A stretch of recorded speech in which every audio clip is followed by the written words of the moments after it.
Vamos a dar inicio a la conferencia correspondiente al seminario departamental de hoy día.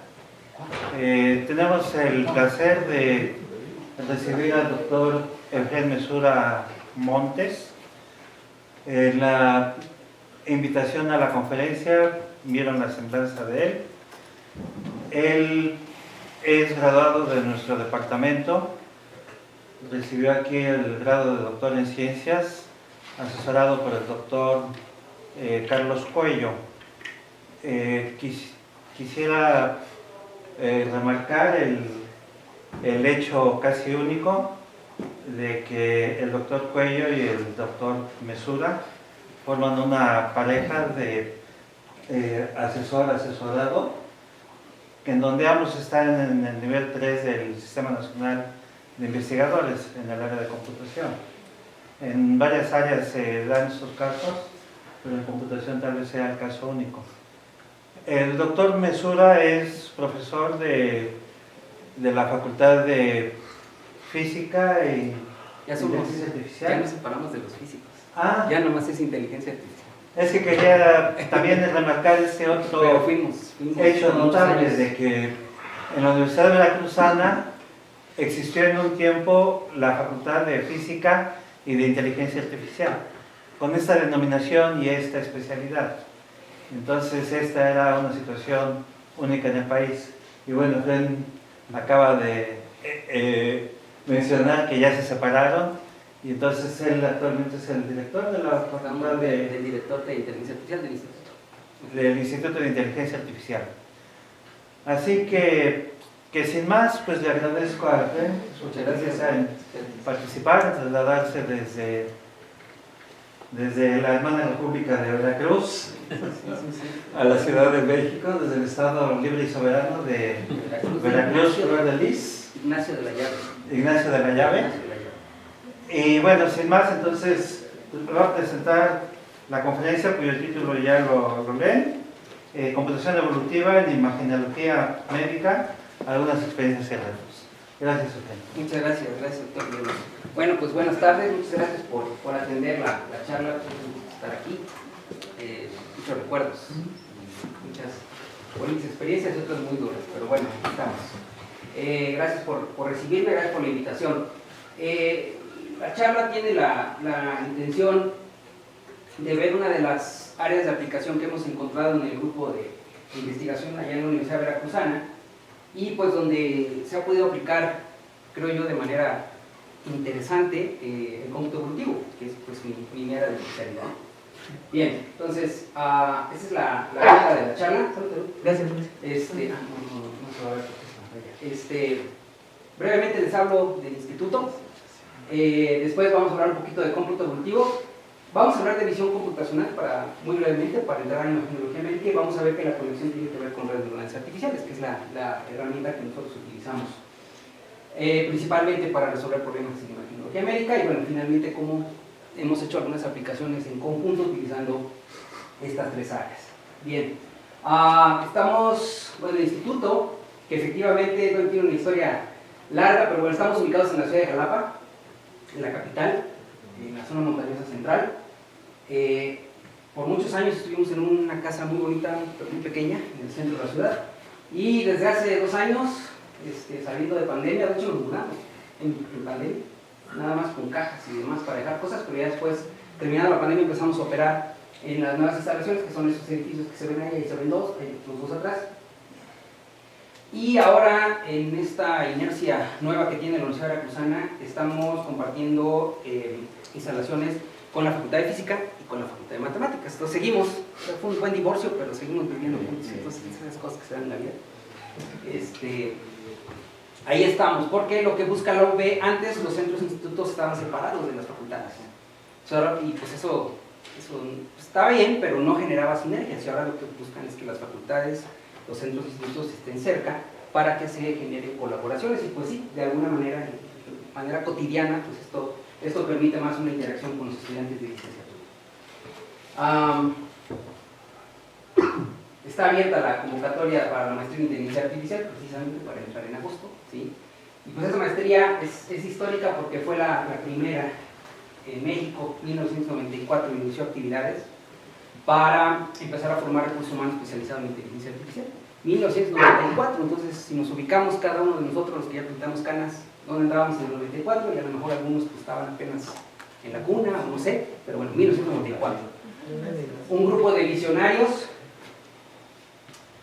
creen conveniente empezar a formar recursos humanos en inteligencia artificial, impulsan esta iniciativa, el Laboratorio Nacional de Informática Avanzada de la Universidad de Veracruzana, y el entonces rector Emilio Gil Villarreal decide impulsar la maestría y se crea en el 94. Entonces el año pasado tuvimos 30 años de inteligencia artificial en Jalapa y bueno, pues, la generación que va a entrar en el 2025, pues ahorita la convocatoria está abierta.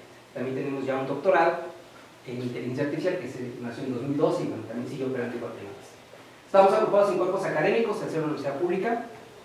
De esta manera nos agrupamos. Hay colegas que trabajan en el área de robótica, hay colegas que son físicos que trabajan aplicando técnicas de inteligencia artificial, particularmente a sistemas complejos, econofísica, lo que ellos hacen, pero con técnicas de inteligencia artificial.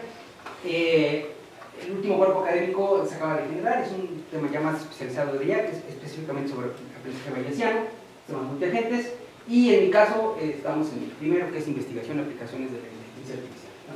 Cuerpo académico consolidado. Este es el nombre de nuestro grupo de investigación y precisamente pues, lo que une es la visión computacional, las redes neuronales y el cómputo cuántico, entonces por eso, de eso se trata la charla. Y bueno, las aplicaciones, nos interesa mucho que estas técnicas no se queden en pruebas, sino que de alguna manera puedan servir para algo. Bien, este es el cuerpo académico, todos poquitos pero muy inquietos. Está el doctor Gabriel Acosta, que es el especialista en tecnología médica, la maestra Eli Barrios, que trabaja en minería de datos, la doctora Marcela Quirós, que trabaja en optimización, y un servidor. Dentro del grupo de trabajo tenemos estudiantes de Adriana y José Luis, que son los postdocs que tenemos actualmente trabajando con nosotros. Estudiantes de doctorado, David, Carlos, Arnulfo, José Antonio, y de maestría, todos de inteligencia artificial. En este caso, Ramiro, Don David y Pedro Miguel. Y tenemos varios estudiantes por ahí de licenciatura que se están incorporando con nosotros en el grupo. Y ahí destaco el caso de Miguel, porque Miguel es un estudiante de prepa. El CONALEP ya tiene su carrera técnica en inteligencia artificial y ciencia de datos. Entonces están empezando ya a egresar muchachos con conocimientos de IA y ciencia de datos de la prepa. Y desde ahí se están empezando a llevar las empresas, ¿no? Y los están formando bien. La CONALEP tiene fama de muchas cosas, pero los planes académicos siempre van adelante. Siempre van adelante. O sea, ellos son muy ágiles para generar nuevas carreras, ya tienen la inteligencia artificial y en Jalapa ya están generando ese recurso humano. Bueno, pues, así de rápido va la cosa. Bien. Me pidieron hablar un poquito de mí. Bueno, yo estudié ingeniería de sistemas computacionales, me empecé en el 97 en la Universidad de las Américas. Yo quería administrar redes, esa era mi intención, pero pues, la vida te va llevando. Ya después de estudiar en Puebla, regresó a Jalapa y ahí fue donde conocí al doctor Fuero y trabajaba en el área. Entonces decido estudiar la maestría en inteligencia artificial. Me gradué en 2001, él se mueve por esos años de Jalapa aquí a Simvestab y me iba a hacer el doctorado. Yo me quedé en Inglaterra, pero estaba yo así como que indeciso. Y bueno, al final decidí quedarme y bueno, estuvimos por aquí hasta el 2004. Todavía me tocó de los doctorados de 3 años. Entonces no tenías vida porque la beca era de 3 años y tenías que graduarte. Entonces bueno, se cumplió. Entramos en febrero del 2002 y nos graduamos en diciembre del 2004. Saliendo, pues, te enfrentas al mundo real, no había trabajo. Ahí tuve una beca de postdoc por 7 meses en lo que lograba yo encontrar un trabajo. Me fui a un interinato al Tecnológico de Apizaco por 6 meses con la promesa de una plaza, la plaza nunca llegó. Después pude regresar al año, yo trabajé en ANI un tiempo después de salir de la carrera antes de estudiar la maestría, pero ya regresé como investigador y ahí estuvimos pues, algunos años sacando adelante una maestría en computación aplicada. Estaba fuera del padrón de CONACYT, del PNPC en ese momento, y pues en esos 6 años logramos consolidar, o sea, de estar fuera logramos consolidar. Fue un esfuerzo muy bonito y aprende uno mucho, ¿sí? de la vida de un posgrado, ya no como estudiante, sino ahora como sacar adelante un posgrado. Y ya terminando 2012, 2013 ya me volví a la Universidad de Veracruz. Y mi plaza es de docente, no de investigador, porque yo también entré en la Facultad de Física e Inteligencia Artificial. Al entrar a una facultad, las plazas son de docente. Entonces, pues bueno, hay que tenerlo frente al grupo y demás, todo lo que nos entretiene por ahí, ¿no? Aparte de hacer investigación. Bien. Bueno, ya, basta de historias, vamos a hablar del tema. Cómputo evolutivo. Al cómputo evolutivo puedes llegar de varias maneras. Puedes llegar desde la investigación de operaciones, puedes llegar desde el machine learning, ¿sí? Pero bueno, lleguemos desde la inteligencia artificial. Y pues hablar de inteligencia artificial es bastante complicado porque no hay una sola definición. Yo ahí les pongo una que a mí me gusta mucho porque la enmarca dentro de ciencia de la computación. Yo soy computólogo y pues aquí los posgrados son en computación, entonces pues esta definición está bien, ¿no? Para el día de hoy. Pero hay muchas, ¿de acuerdo? Y la enmarca como una parte de la ciencia de la computación que lo que busca es automatizar conducta inteligente, ¿sí? Entonces, lo que queramos entender por conducta inteligente, ¿de acuerdo? Así de ambigua es la definición, pero bueno, al menos la enmarca dentro de ciencia de la computación. Realmente, hoy en día, y es un término que particularmente lo he usado en la IEEE, y yo lo entiendo como una especie de subconjunto de la IA, ¿sí? Pero que a lo mejor es algo más concreto, que podemos entender de mejor manera, y que desde mi perspectiva realmente es lo que ha relanzado a toda la IA. O sea, no toda la IA está de regreso, hay mucha IA que sigue perdida por los rincones, temerosa de que alguien la vea, ¿de acuerdo? No ha regresado, ¿sí? Y no ha regresado porque en su momento no funcionó, ¿de acuerdo? Pero ahí está. Entonces, hay una serie de técnicas, de subáreas de la IA que son las que realmente hoy en día son las que estamos ocupando, pero no es toda la IA, ¿sí? Y de hecho el término, creo yo, más correcto sería inteligencia computacional, que es el término que promueve la IEEE, ¿sí? Y que de hecho pues encaja muy bien con la definición que les acabo de dar. Y esta sí es más clara, dice, estudia mecanismos adaptativos que generen o faciliten. Ya no queremos imitar inteligencia, generar o facilitar. Comportamiento inteligente, yo le quitaría el inteligente y pondría yo interesante, pero que me sirva para resolver problemas. Y no problemas muy bien definidos de libro o de situaciones ideales, sino problemas de veras, ¿sí? Ambientes complejos, inciertos y cambiantes, o sea, el mundo en el que vivimos, ¿sí? Por eso los mecanismos tienen que ser adaptativos. De hecho, mucha de la IA que empezó a resolver problemas complicados, ¿sí? Como los juegos de mesa, pues trabajaban con un esquema bastante rígido, y eso es lo que les impidió tener éxito ya en situaciones pues, con más ingredientes de realidad. Entonces, la inteligencia computacional busca eso. Entonces pasamos de soluciones muy rígidas a soluciones suaves, que se adaptan, ¿de acuerdo? Y esa es la gran ventaja. ¿Y de dónde podemos encontrar inspiración para esa capacidad de adaptación? Pues en principio la inteligencia artificial veía a la inteligencia humana como la inspiración adecuada, ¿sí? Pero la inteligencia computacional dice, espérate, no nos creamos tanto. Podemos encontrar en la naturaleza ese tipo de comportamientos que sean interesantes para resolver problemas.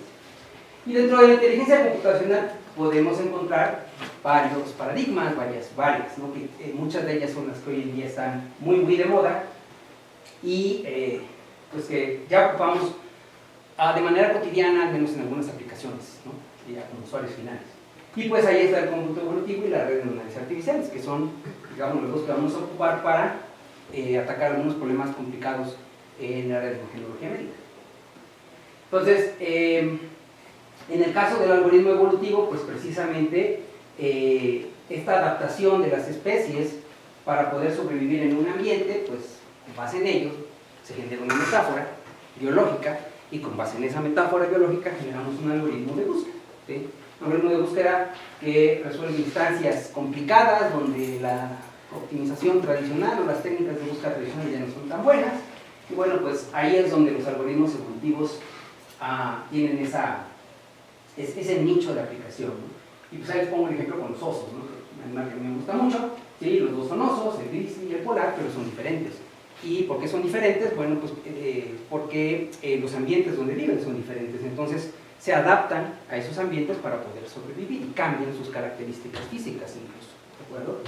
Bien, todos los algoritmos evolutivos trabajan de esa manera, ¿sí? Lo que se emula es ese comportamiento, esa evolución de individuos que van a sobrevivir en un ambiente. Aquí lo que hacemos es evolucionar soluciones a problemas complejos. Los algoritmos evolutivos tienen una historia bien curiosa, no me voy a extender mucho, pero pues nacen en los mismos años, en 3 lugares diferentes, con 3 motivaciones bien diferentes, ¿no?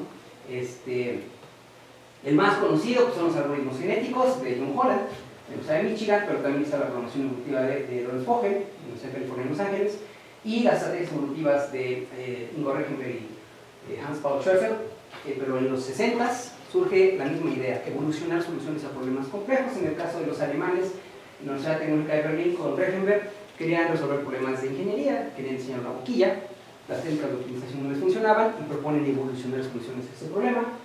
Lawrence Vogel tenía antes sí problemas de predicción, los modelaban con máquinas de estado finito, con autómatas, pero eran muy grandotes, con lo que él se preguntaba si se podían reducir de manera automática, ¿sí? Que pudieran hacer la tarea, pero que fueran más compactos. Entonces decide evolucionarlos. Y finalmente John Holland, que trabajaba en el área biológica, tenían antes sí problemas de clasificación, tenían sistemas de clasificación basados en reglas, muchas reglas de estas if-then-else enlazadas para poder hacer clasificación, y lo que buscaban también era reducir ese conjunto de reglas para seguir clasificando de manera correcta, pero que el fenómeno fuera más explicable sin tener encadenadas tantas reglas. Entonces proponen evolucionarlos, le llaman planes reproductivos. Esto después, más adelante, se llamó algoritmo genético. Entonces así surge esta área de manera muy, muy curiosa. Y ya más adelante surgen otros dos algoritmos evolutivos bastante consolidados hoy en día: la programación genética de John Kosa, tesista doctoral de Holland, propone la programación genética, que lo que establece es evolucionar soluciones, pero en forma donde representa las soluciones en forma de árbol. Y esto pues nos lleva mucho a la optimización simbólica, ya puedes optimizar símbolos. Y finalmente, un algoritmo que revolucionó el área de la evolución diferencial, que surgió en los 90 por Rainer Storm y Kenneth Price, propone un algoritmo que se implementa en unas 20 líneas de código, es sumamente sencillo y sumamente poderoso. Entonces, ahí tenemos un pool de 5 algoritmos evolutivos, que son pues, bastante buenos, y la idea es muy simple. Pues lo que se tiene es una población ya no de individuos, en este caso de soluciones a un problema, y esas soluciones se van a evaluar en el ambiente. El ambiente es precisamente esa función que yo quiero optimizar. De ahí, de esa población, extraigo a los que se evalúan mejor en ese momento. Pueden ser soluciones muy malas, se generan de manera aleatoria usualmente, pero no importa. Se separan a los que en ese momento son los mejores, y a eso se les va a dar la oportunidad de reproducirse, ¿sí? El más apto tiene más probabilidades de reproducirse y sobrevivir. Entonces, los mejores de la especie se reproducen, generan descendencia, y la expectativa es que la descendencia, conforme vaya pasando cada uno de estos ciclos, ¿sí? Que se llaman generaciones, pues vaya mejorando en su calidad. ¿De acuerdo? ¿Cuál es la expectativa? Pues que al final, después de que se iteren muchas generaciones, varias generaciones, en la población haya una o más soluciones competitivas al problema, que evolucionar. ¿De acuerdo? Así trabajan los algoritmos. Bien, la red de neuronas artificiales. También hay una inspiración biológica, en este caso es pues, la neurona biológica, el modelo artificial, ¿sí? Digamos, está inspirada en el cerebro biológico, no necesariamente el cerebro humano. ¿Y por qué es interesante tomarlo como metáfora para generar soluciones basadas en la computadora? Por las características que tiene: sistema complejo, no lineal y paralelo. Eso computacionalmente es muy atractivo, ¿de acuerdo? Entonces, se toma esto para generar una unidad de procesamiento que es la neurona artificial, que pues hace algo realmente simple, que es hacer cuentas, ¿sí? O sea, suma unas cuantas multiplicaciones y les aplica una función como las que vieron en sus cursos de cálculo en la prepa, las más facilitas, y con eso tiene otro número. Pero esto, encadenado con muchas neuronas en muchas capas, genera una herramienta muy importante para resolver el problema que de manera general se llama reconocimiento de patrones, ¿no? Y que aplica directamente en este caso en el procesamiento de imágenes. Realmente la red de neuronales tiene una historia muy curiosa. También las ideas no son tan nuevas, ¿sí? Por ejemplo, McClure y Pitts proponen el primer modelo en el 43, ¿sí? Para que nos demos una idea del tiempo, ¿no? En el 43. Rosenblatt en el 57 es cuando propone el perceptrón, ¿sí? Que nada más era una sola neurona, y ya después sale el perceptrón multicapa, ¿sí? Y pues esto no gustó mucho a la gente de la IA clásica, porque con las redes neuronales artificiales surge la otra rama importante de la inteligencia artificial. La IA nació simbólica, ¿de acuerdo?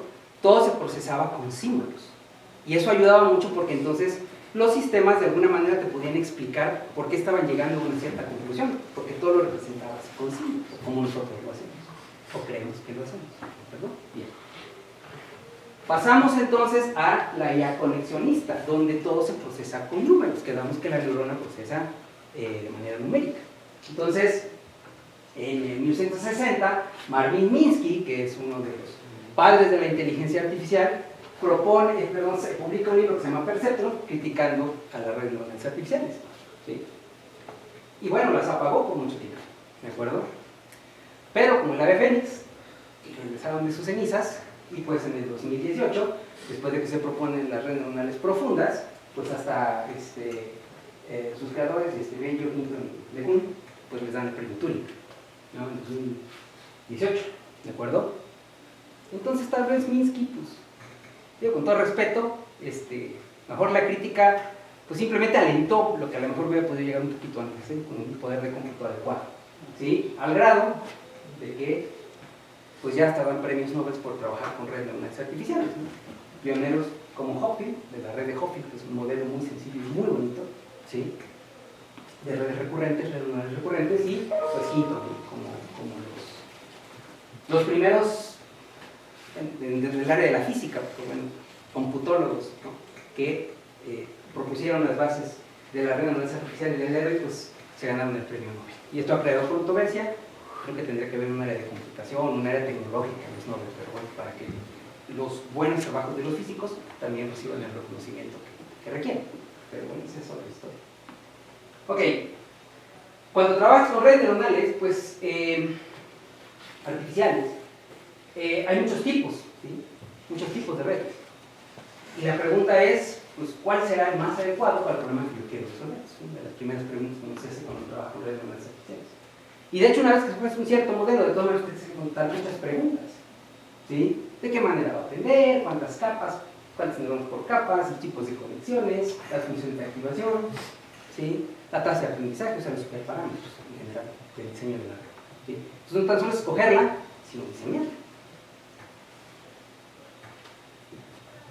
Con esta problemática en mente, ¿sí? Ahí la guardamos tantito porque ahorita va a aparecer. La visión computacional, rama de la IA que busca modular el sentido de la vista en una computadora, ¿sí? Nosotros, bueno, pues somos particularmente buenos para procesar imágenes, ¿sí? De información visual somos particularmente buenos. Si yo les pregunto qué ven ahí y que describan la imagen, pues creo que no nos va a costar mucho trabajo, ¿de acuerdo? ¿Sí? Entonces, de hecho, son dos niñas, parece que son niñas, ¿no? Con sus salvavidas en una alberca y con sus lentes oscuros y están chapoteando, ¿de acuerdo? Podemos describir la escena. Pero bueno, realmente la computadora, hasta donde nosotros entendemos qué hacemos, pues no representa necesariamente la solución así. La computadora lo hace de esta manera. Necesitamos, ¿sí?, un sistema de imágenes para poder generar una representación interna y después procesarla y proyectarla en la computadora. Y esto está hablando de como de un proceso, una especie de discretización, ¿de acuerdo? Entonces la computadora lo ve de esta forma, ¿sí? Y realmente toda la imagen se está representando pues como una matriz, ¿de acuerdo? Donde en cada una de las posiciones, pues dependiendo si es color, si es tonos de gris, pues son números que representan las intensidades, etcétera, etcétera. Entonces, la máquina realmente no ve la imagen como nosotros creemos que la vemos, sino la ve algo como esto, ¿de acuerdo? Bien. Entonces, ¿cómo se trabajaba en años previos a las redes neuronales profundas con imágenes médicas? Bueno, pues se tenía una entrada que era una imagen, ¿sí? Se tenían técnicas de extracción de características para poder, dada la representación numérica de la imagen, ¿sí?, pues sacar bordes, color, textura, forma, movimiento, profundidad, ¿sí? Todo eso se procesaba. Y después se aplicaba un algoritmo de aprendizaje de machine learning, ¿sí? ustedes quieran. Ahí están las redes neuronales, máquinas vectorial, KNN, árboles de decisión, lo que ustedes quieran, ¿sí? Para que finalmente, bueno, pues podamos decir que hay alimento. ¿Sale? Bien. Entonces, llegan las redes neuronales profundas, que es un tipo particular de red, que es la que proponen los tres que se ganaron el premio Turing, ¿sí? Donde agregan a una red como las que ya conocíamos, que es la que está aquí al final, que es la que clasifica, que es un perceptrón multicapa, ¿sí? Como el que propusieron por allá en los 50s, ¿sí? Cuando muchos de nosotros ya habíamos nacido, ¿de acuerdo? Para que veamos que la tecnología tampoco es tan nueva, ¿sí? Pero proponen esta serie de capas de convolución, ¿sí? Capas de pooling, etcétera, que van procesando y van automatizando todas esas capas, pues se llaman redes profundas, ¿sí? Pero la idea sí, en general sigue siendo la misma, una entrada que genera una salida y que lo conecta con otras capas, ¿sí? Al final seguimos ocupando cosas muy comunes como la autopropagación de error, que viene del perceptrón multicapa para hacer la clasificación, ¿sale? Entonces, todo eso que antes se hacía a manita, pues ahora lo suplimos por la red profunda, que hace todo eso, la extracción de características con las capas de convolución y finalmente con el perceptrón multicapa al final para hacer la clasificación y que ahí me diga que hay algún caso, ¿de acuerdo? Entonces, pues aquí se genera un problema interesante en el sentido de saber, bueno, y ahora cómo diseño estas redes, pues que ya no son las shallow, no es un perceptrón multicapa, sino que tengo que diseñar muchas capas previas para hacer todo este procedimiento de la extracción de características y de aplicar el aprendizaje. Se llaman hiperparámetros. Y ahí es donde se trabaja en conjunto. Y las aplicaciones que les vengo a mostrar unen estas tres áreas, ¿sí? Donde el cómputo evolutivo, mediante las redes artificiales, ayudan a resolver problemas de imagen. ¿Sí? Entonces, lo que hacemos es ya evolucionar arquitecturas de redes neuronales profundas para diferentes problemas.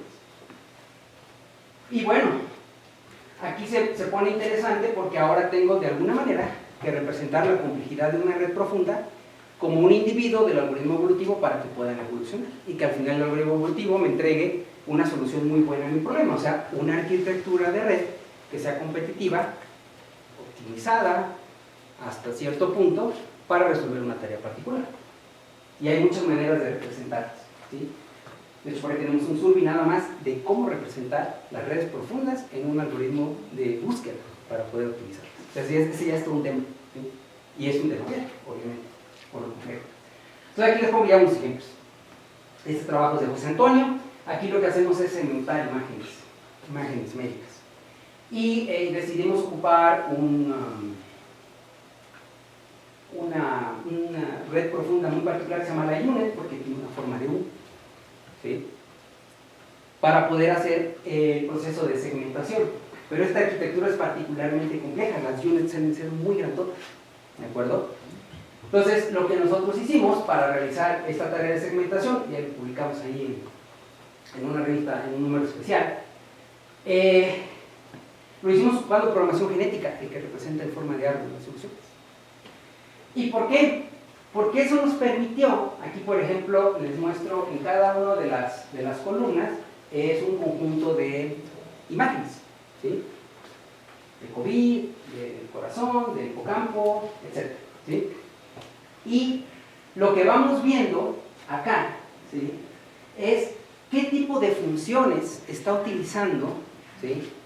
En cada una de las en las capas de la red para resolver cada uno de los problemas. Entonces, con esto nosotros podemos darnos una idea, no nada más de ese modelo oscuro que es la red profunda, que sabemos que funciona muy bien, pero no sabemos cómo le hacen, sino aquí vamos viendo qué tipo de funciones está ocupando de convolución, de max pooling, etcétera, etcétera, para cada uno de los tipos de imágenes. Entonces, lo que estamos apuntando aquí es un poquito de interpretabilidad, algo que carece mucho de la inteligencia artificial, porque todo lo trabaja con números.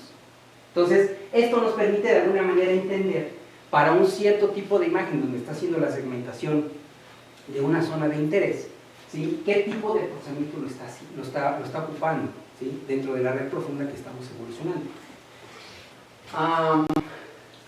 Y otra cosa interesante, ¿sí? Al momento de hacer la segmentación, aquí les pongo el ejemplo de algunas imágenes que trabajamos, La nuestra es la primera, el NAGPINET. La segunda son las otras units contra las que comparamos. Las otras, algunas fueron diseñadas particularmente a mano, ¿sí?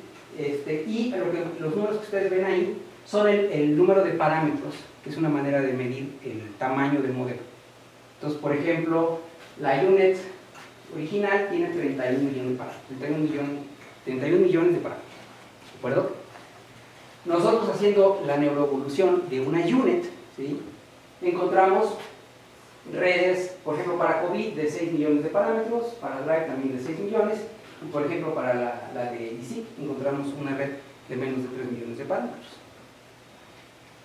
Entonces, esa idea de nada más tomar las redes profundas que están disponibles y que ya están entrenadas y yo las agarro para mi problema, eso es muy común. Pero ¿realmente lo necesitamos? ¿Sí? Es una solución muy ingenieril. ¿Por qué no generar modelos ad hoc? ¿Por qué no ocupar revolución para generar modelos ad hoc? Y si queremos interpretabilidad, pues entender un modelo de 33 millones de parámetros a uno de 2 millones, pues puede ayudar más a los esquemas de interpretabilidad o explicabilidad incluso, si el modelo es más compacto. Y la neuroevolución no está en recto, ¿sí? Aquí fue para segmentación. Y bueno, aquí son algunos resultados, donde en algunos cuadros se ve que pues, el desempeño en general, la manera de medir la calidad de segmentación, hay varios indicadores, entonces medimos varios, ¿sí?, para poder estar seguros de que realmente nuestro... ¿Qué significan esas imágenes? Se me fue el nombre, cuadros de... Se me fue el nombre, Dallas, algo así se llaman esos cuadros, pero, por ejemplo, la primera... Las imágenes. Las imágenes. ¿Qué son? No le veo forma. Salieron muy borrosas. Creo que estas son las de... Creo que son las de Hart. ¿Corazón? Creo que sí son las de Hart. Ahorita lo confirmo, ¿sí? Ahorita lo confirmo. Pero sí, son las de Hart. Pensé que te refieres a las de arriba, los resultados. Sí. Les decía yo, aquí medíamos el índice de DICE, que es una manera de medir la calidad de la segmentación, ¿sí?, con base en el grafo y demás. Pero hay otras formas de medirlo, por eso medíamos los resultados de diferentes formas para estar seguros de que nos estaba yendo mejor, ¿sí? Esto ya es para clasificación de imágenes, esto lo está haciendo David, ya está por graduarse ya del doctorado. Aquí es para clasificación, ya no es para segmentación, igual ocupamos programación genética. Y aquí también lo que hicimos fue, en lugar de pasarlos por la red profunda, lo que nosotros hacemos es generar con programación genética todo el preprocesamiento y el aprendizaje, digamos, como una especie de AutoML, eso es, el pipeline completo, pero no con la red neuronal, sino que programación genética lo genera en un árbol.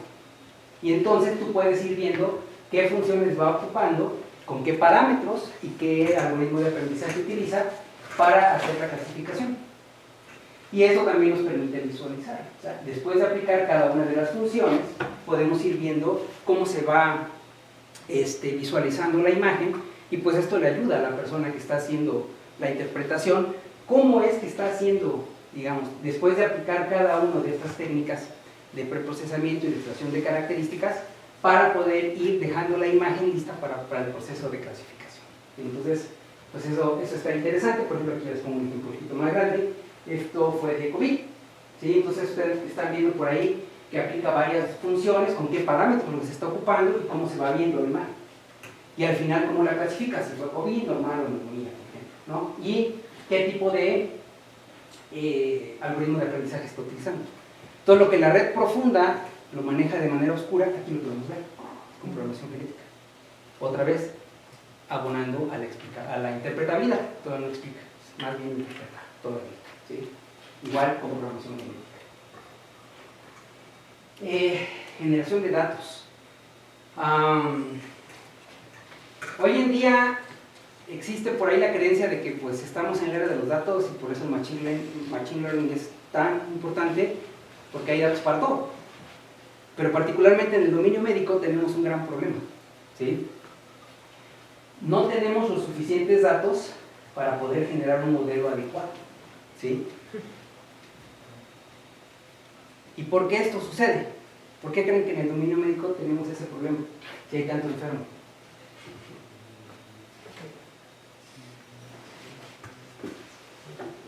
Un problema son las anotaciones de los datos. Hay que anotarlos. Bueno, ese es otro problema. El otro problema son los convenios que uno tiene que tener con hospitales. Bueno, sí, ese es otro problema. Pero no nos deprimamos. Me refiero al detalle que hay muchos datos de gente enferma. Porque cuando vas al médico, cuando te sientes bien, y te apareces. Te sientes mal, al hospital, ¿no? Al médico. Y ya estudios y todo, ¿no? Sí, pues estás enfermo, tienes este centro de tratamiento. Hay muchos datos de gente enferma, muy pocos datos de gente sana. El machine learning no hace magia. Si tienes un montón de datos de gente enferma, va a aprender a detectar muy bien gente enferma, qué bueno. Pero si tú estás sano y quieres pasarte por ese sistema de machine learning, ¿cómo te va a clasificar? Como enfermo. Esos sistemas no sirven. ¿Sí? No sirven para espantar gente. Entonces necesitamos engrosar los datos, ¿sí? Para que entonces el modelo sirva. ¿Sí? En el área médica, no tan solo en la imaginería, en general, porque trabajas con datos tabulares, series de tiempo, lo que sea, de enfermos, con suerte y convenios tienes mucho, y a lo mejor medio mal etiquetados, incompletos, pero los tienes, pero de sanos no tienes, ¿sí? Tienes muy pocos. Entonces, una manera, hay varias, de engrosar los datos, de generar más datos, son con las llamadas redes neuronales adversarias, las famosas GANs. Es que se ocupan para generar los rostros de gente que no existe, y todo ese tipo de cosas ahí muy lúdicas. Bueno, sí sirven para otras cosas, no más es eso. ¿Sí? Bien, aquí lo que se tienen son dos redes neuronales. El conjunto de los datos originales, que se les llama desbalanceados, porque hay muchos enfermos, pero pocos sanos, es ese azul. La red de abajo, se le llama generadora, va a tratar de generar datos como los que están, ¿sí?, en el dataset original. Esa es su chamba. Y la discriminadora lo que se encarga es de que no la engañen, de que digan, no, espérate, este dato es artificial, este sí viene del conjunto de datos original. Por eso se les llama adversarios, porque empiezan a competir. Y de esta competencia lo que genera son datos artificiales que complementan tu dataset, en este caso para balancear. Y sí, pueden preguntar si, o sea, que entonces puede ser que el diagnóstico médico que me está dando mi doctor, que ya a lo mejor tiene acceso, porque es un hospital privado, a una herramienta de IA, está considerando datos artificiales de gente que no existe para diagnosticarme a mí. La respuesta es tal vez. ¿Sí? ¿De acuerdo? Bien. Yo sé que la otra diríamos, digámosle al gobierno que haga campañas y que muchos sanos vayamos a hacer las pruebas para... Si no nos damos abasto, no se dan abasto para atender a los enfermos, pedirles que empiecen a recolectar datos de los sanos. ¿Sí? Tal vez en Dinamarca. Ahí la dejo. Bien. Entonces, de esta competencia puedo balancear mis datos. El punto es que ahora no tengo que diseñar una, tengo que diseñar dos redes. ¿Sí? Bueno, lo hicimos en este caso fue COVID, todo esto fue pasandito la pandemia. ¿Sí? Y pues generamos imágenes de radiografías de tórax con las redes adversarias. En este caso no lo evolucionamos con un algoritmo evolutivo, de decirlo, lo hicimos con uno de inteligencia operativa que se llama PSO, Particle Optimization, porque converge muy rápido. Entonces, como teníamos que optimizar dos, entonces el costo era muy grande. Entonces PSO no funcionó muy bien. Bueno, pues ahí están, unas son reales y otras son generadas. Y dirán, bueno, pues eso, pásale un radiólogo y ese sí te va a decir, no, espérate, esto no tiene nada que ver, ¿no? ¿Sí? Lo interesante es que el modelo se perfeccionó y lo pasamos, fue con gente de la UNAM, para que quedara en un repositorio donde médicos tenían acceso. Y pasamos la prueba. ¿Sí? Pasamos la prueba. ¿Sí? Pero otra vez queda la cuestión incluso ética, es decir, vas a diagnosticar a gente con datos artificiales. Que es un diagnóstico, o sea, piensen que es, no sé, tu mamá, tu hermano, tu novia, tu esposo, tu esposa, ¿no? La que le está diciendo, está enfermo. El sistema lo confirma, yo pienso que el sistema lo está confirmando. ¿Sale? Pero bueno, pues aquí nos tocó vivir, decía el presidente Checo. Bien. También en el asunto del tamaño de los modelos, aquí el trabajo que les mostré anteriormente de las guiones fue para la segmentación. Aquí también lo hicimos para clasificación, aparte del de programación genética, aquí sí hicimos una evolución de una red profunda, ¿de acuerdo? Aquí sí, este trabajo fue, de hecho fue primero, cronológicamente. Primero evolucionamos una red profunda y luego ya nos pasamos a programación genética. Pero aquí lo interesante es que para estos conjuntos de datos de neumonía, sano y COVID, donde veíamos que el algoritmo evolutivo mejoraba la calidad del modelo, ¿sí? Lo interesante aquí, esta gráfica está bonita, porque en el eje X tenemos el número de parámetros multiplicado por millones, ¿sí? O sea, entre más está a la derecha, es más grande el modelo, ¿sí? Y hacia arriba está la accuracy, o sea, que también clasificaba las imágenes de COVID, ¿sí? Entonces, las que nosotros encontramos, esta azul y roja, son las dos estrellas que ustedes ven ahí. Todavía no le llegamos en su momento a las mejores, pero vean ustedes el tamaño multiplicado por millones de parámetros del modelo. O sea, nosotros tenemos redes muy chicas, tenemos profunditas, ¿no? Un mexicanismo, tenemos redes profunditas, no profundas, ¿sí? Entonces, aquí lo que se observa es que esta cuestión de tomar, bueno, de las viejitas AlexNet, de estas viejitas, más porque ya están preentrenadas y es un modelote y lo ocupo para resolver el problema de mi empresa, pues no es lo mejor, ¿de acuerdo? Tenemos que ser más cuidadosos y podemos trabajar de mejor manera para generar modelos más adecuados para el fenómeno que ustedes quieran modelar, ¿sí? Y quieran hacer predicciones. Y este ya tiene que ver de imagen geométrica, pues muy bonito, ¿sí? Entonces, ustedes disculpen. Frijoles, ¿sí?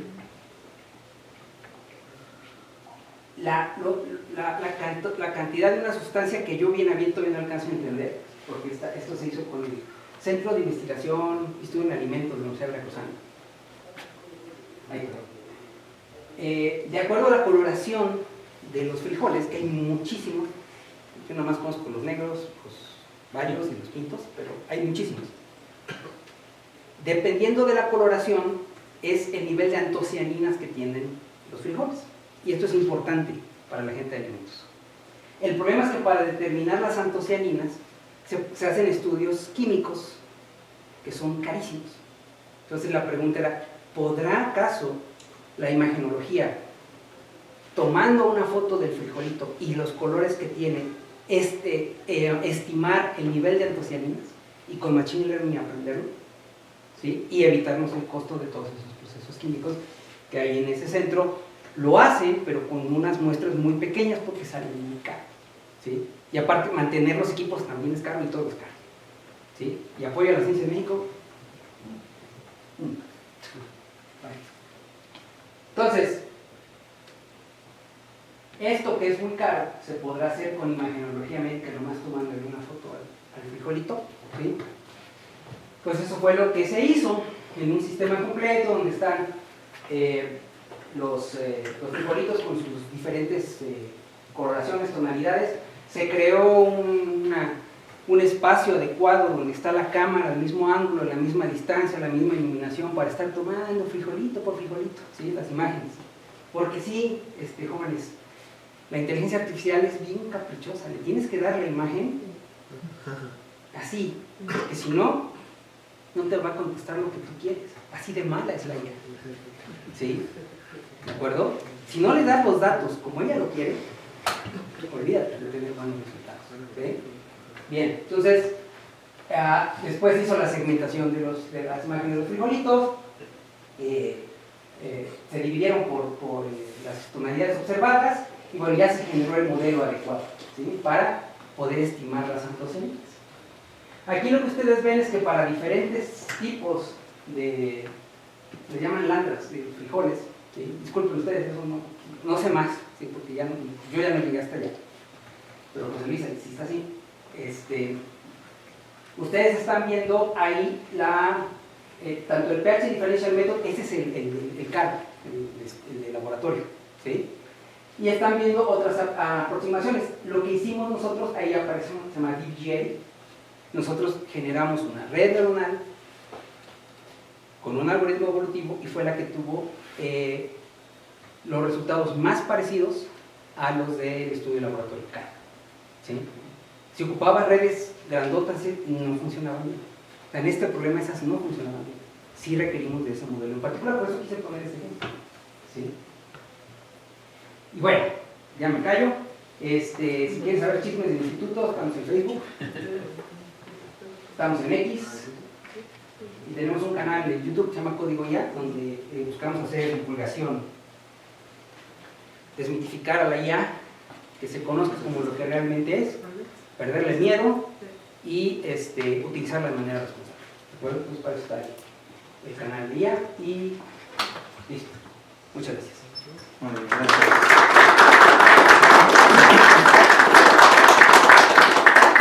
¿Preguntas?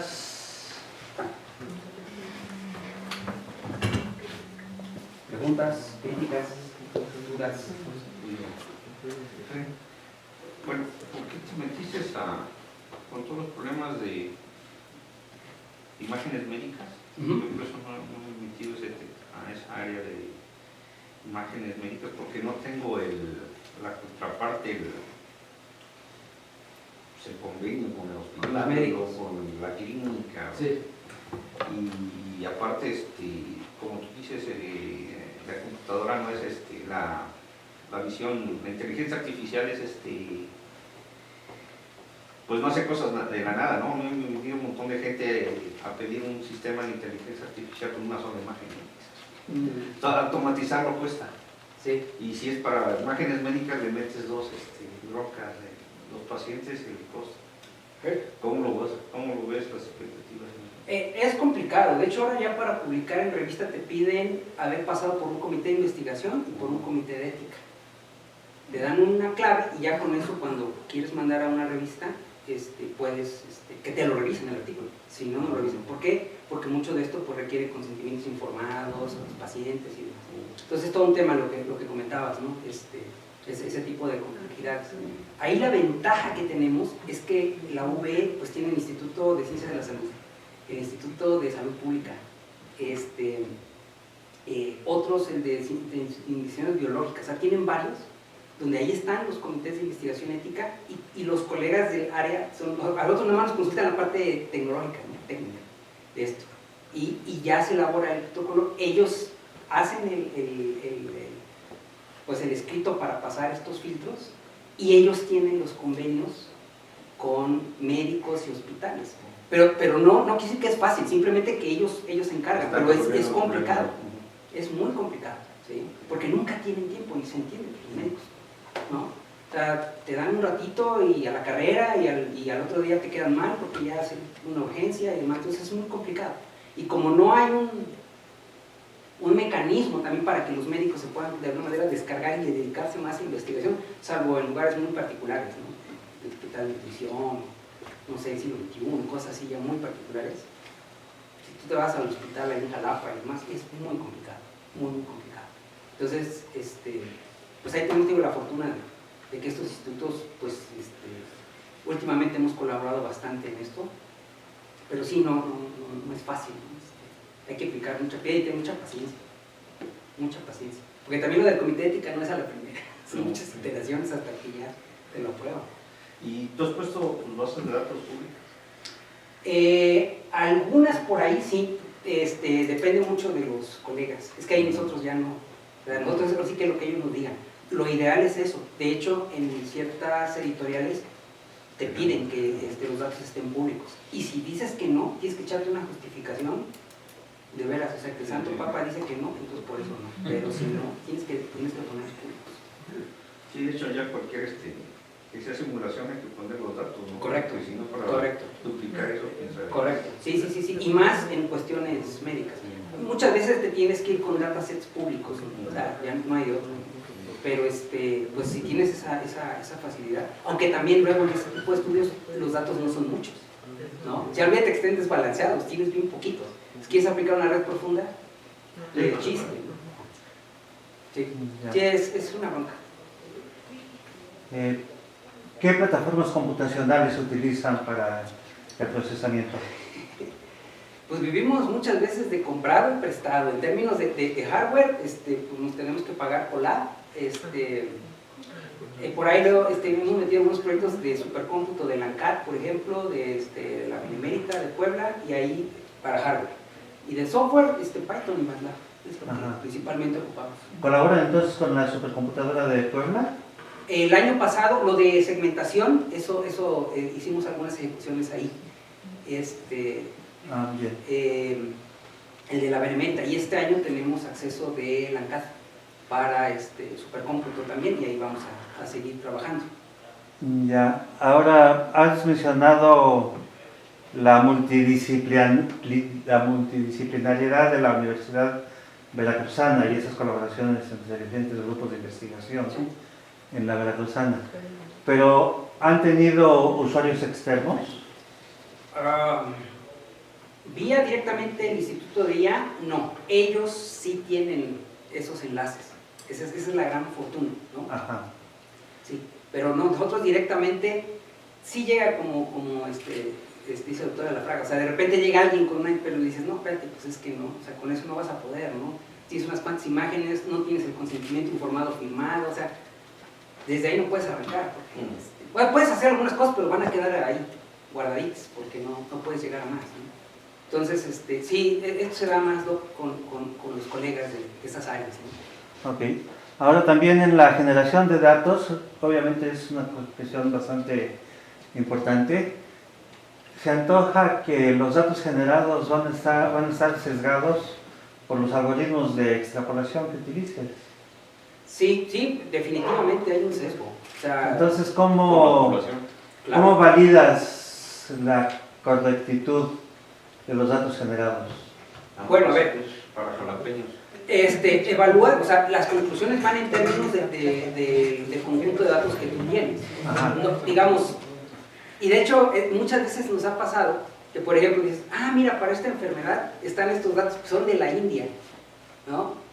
Entonces, digamos, no puedes considerarlo como un igual, ¿no? En términos de los poquitos que tienes, no los puedes engrosar con los de la India, son cosas muy diferentes, ¿sí? Entonces las conclusiones son muy particulares, no se puede llegar a esto, es que no se tienen esos datasets como para poder llegar a conclusiones de ese tipo.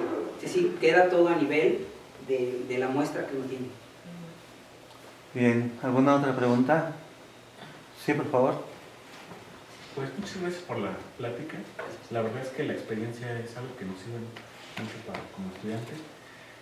Yo tengo esta duda de si ya los hospitales aprovechan este tipo de tecnologías y en algún futuro hay un campo laboral, ¿no? Porque habemos personas o hay personas que nos especializamos tanto en la parte de imágenes médicas que ya cuando salimos a trabajar, pues el único camino que nos queda es la investigación. Y a mí me gustaría pensar que en un futuro cercano, aparte de los médicos en los hospitales, puede haber computólogos, ¿no? Y hasta este punto yo no conozco si en los hospitales ya se está implementando este tipo de áreas, ¿no? No sé cuál sea tu experiencia. Sí, bueno, desde hace 2 años tenemos ya una cercanía, una participación con el Hospital Regional de Jalapa, que es el que cubre, digamos, la zona central del hospital público más grande, que no es, o sea, es de la Secretaría de Salud, no es del IMSS, ahí en Jalapa.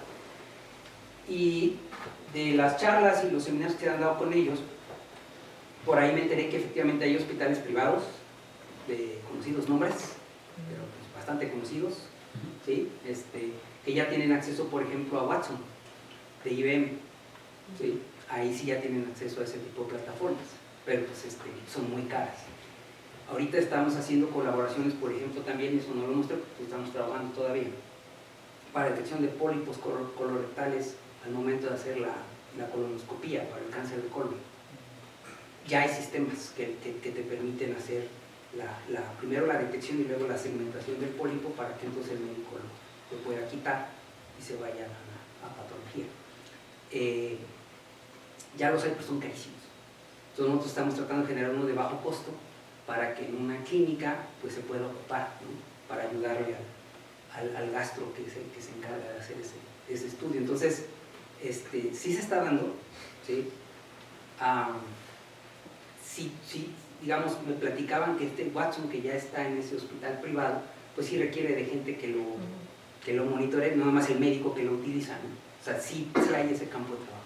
Y particularmente lo que hemos observado, tanto con nuestros egresados como egresados de otros lugares donde trabajan con Machine Learning o IA, si tú trabajas con imágenes o trabajas con series de tiempo, vas a encontrar trabajo, no hay más, aquí o en el extranjero, definitivamente. Ahorita conozco, por ejemplo, a un muy buen amigo de mi esposa que fue a la Clínica Mayo, saliendo de la maestría, trabaja con imágenes y ya está trabajando en la Clínica Mayo, ¿no? Con problemas bien interesantes. Entonces, sí hay campo de trabajo, definitivamente, ¿no? La IEEE sacó un documento muy interesante de las carreras hacia el futuro, ¿sí? De las que van a tener campo de trabajo muy, muy interesante. Y la de Machine Learning, inteligencia artificial, ahí está. Gracias. No te preocupes.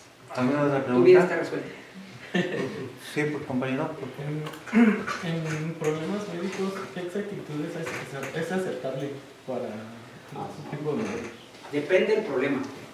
Depende del problema, ¿sí? Por ejemplo, hemos trabajado con por ejemplo, cáncer de cervix. Eso me lo mostré ahorita. Se hace cervix. Ya ven que después de la primera prueba, que es Papa Nicolau, pues un raspado, si ese sale con cierto indicio, para una segunda prueba que se llama colposcopía.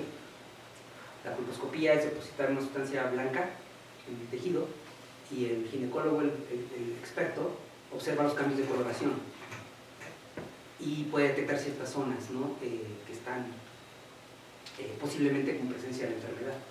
Entonces, esto se hizo con una técnica de imagenología médica, donde lo que se le pasaba a la técnica de Machine Learning era el video.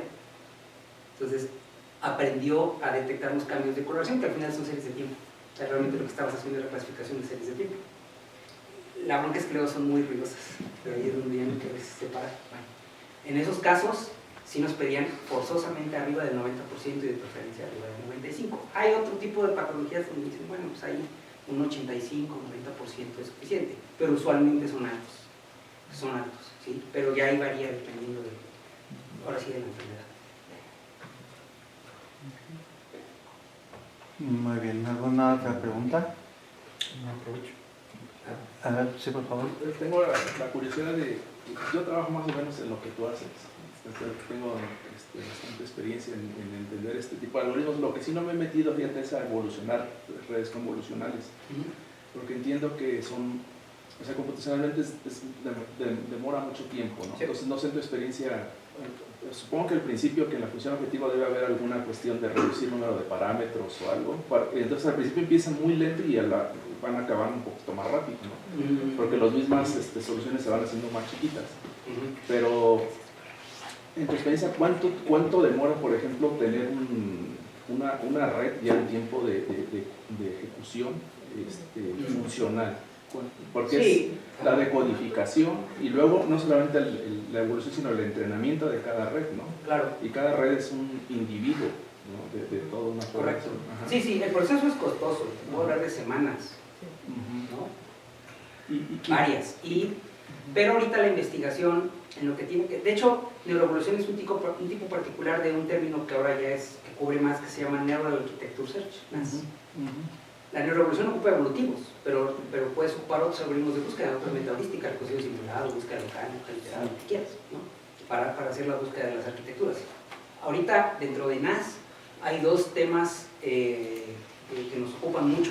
Uno es el costo y otro es el asunto de la interpretabilidad o explicabilidad de los modelos. Son dos cosas así de mucho interés. Con respecto al costo, lo que se hace, y esto se hereda de los algoritmos evolutivos, pues es ocupar modelos aproximados. ¿sí? Para poder estimar la calidad de una arquitectura sin entrenarla. Exacto. ¿Sí? Se pueden ocupar modelos subrogados, hay técnicas que se llaman de zero shot y demás, donde ya digamos, manipulas de manera particular los pesos y tratas de estimar sin entrenar la calidad de la red. Sí. Y eso significativamente baja los Sí, costos. para no tenerla que evaluar. Porque si no, sí, claro, o sea, y también hay que decirlo, o sea, durante el proceso evolutivo tus redes se están entrenando con 5 épocas, ¿no? Sí. Que si le pones 10, Exacto. olvídate, o sea, ya te genera un costo muy, muy alto, ¿no? Y pues no teníamos el acceso a la infraestructura como para darse las últimas generaciones de NVIDIA para poder hacer este proceso y el hardware más rápido. Pero ya hay toda digamos, una serie de técnicas para bajar el costo computacional y que eso ayude al algoritmo para que no sea tan costoso, porque ahí entra el otro tema, ¿no? La IA verde.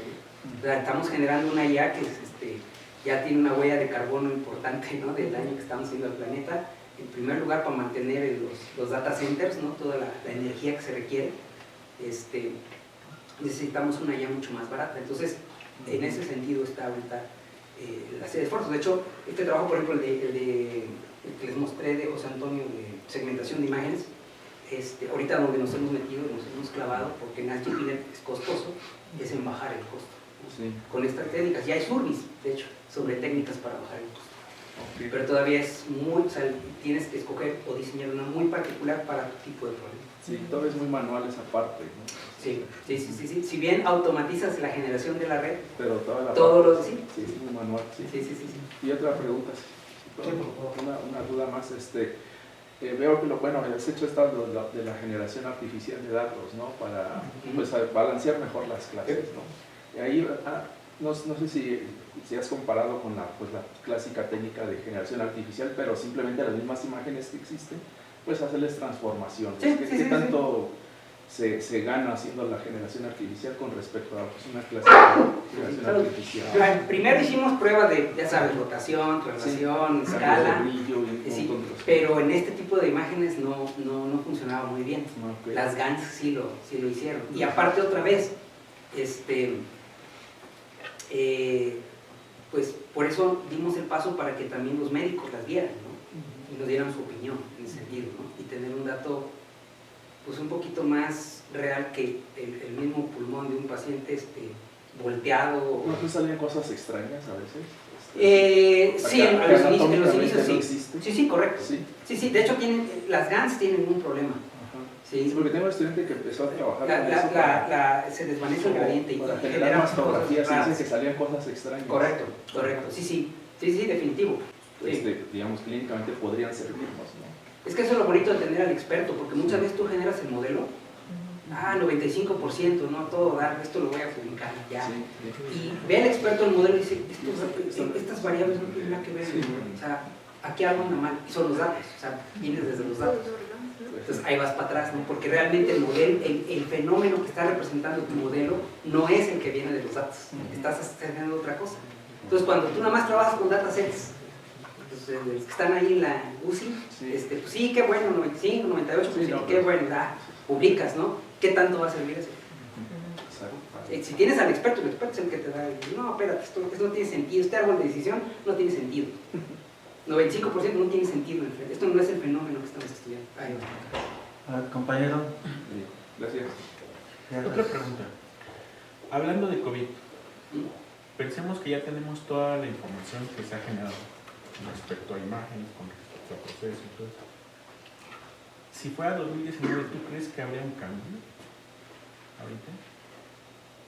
¿Tenemos la inteligencia artificial como para poder decir, o para que ya no haya tanta muerte? Híjole. Es que a ver, ese es un detalle ya del problema multifactorial, porque también estás hablando de toma de decisiones, gobiernos, o sea, no nomás es la tecnología.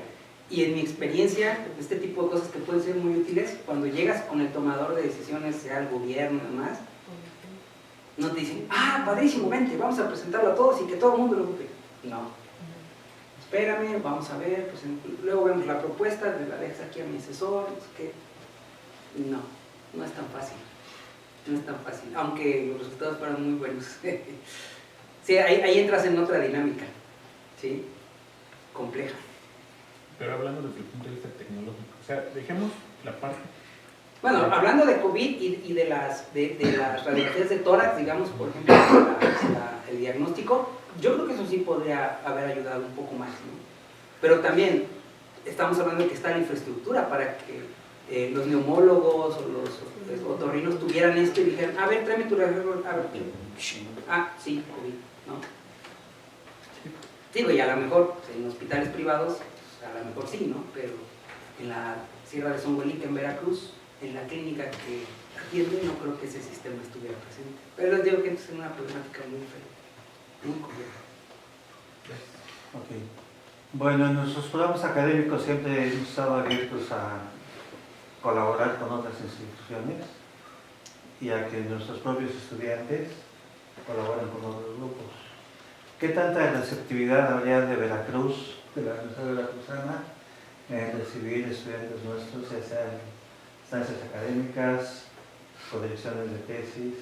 Son bienvenidos, tanto en el instituto como particularmente en el cuerpo académico y en el grupo de CONEP, que es de lo que les presenté el día de hoy. Ya ven que recibimos estudiantes desde la prepa hasta maestría y doctorado o postdocs incluso, ¿de acuerdo? Y les interesan esos temas. De hecho, pues yo soy un convencido de que pues estar solo contra el mundo no necesariamente va a generar investigación y impacto. Y más en los temas de IA, donde ya tienes que interactuar con muchos expertos en el dominio. Ahorita los que les platiqué pues es en el dominio médico, pero algo que se nos ha venido encima también es la parte de educación. Está el Instituto de Investigaciones en Educación, el Centro de Investigación e Innovación en Educación Superior ahí en la Universidad Veracruzana, y pues nos hemos tenido que unir, ¿no? Por la gran problemática que hay ahorita con las IAs generativas para la enseñanza en niveles básicos, ¿de acuerdo? Pues también estamos con eso. Entonces necesitamos manos, los temas. Sí, muchísimo. Bueno, completamente bien. Y ahí está la dirección de correo, ¿no? Para los estudiantes, el doctor Mesura está dispuesto a colaborar con ustedes igual. Si hubiera algún interés, no duden en... Sí, claro. Y de los otros temas por ahí que vieron, la parte bayesiana, lo de robótica, si hay físicos que van a trabajar con técnicas de IA o cosas, problemas de física, también. ¿Sale? Bueno, entonces terminamos con esto y le agradecemos de nuevo su presentación. Muchas gracias.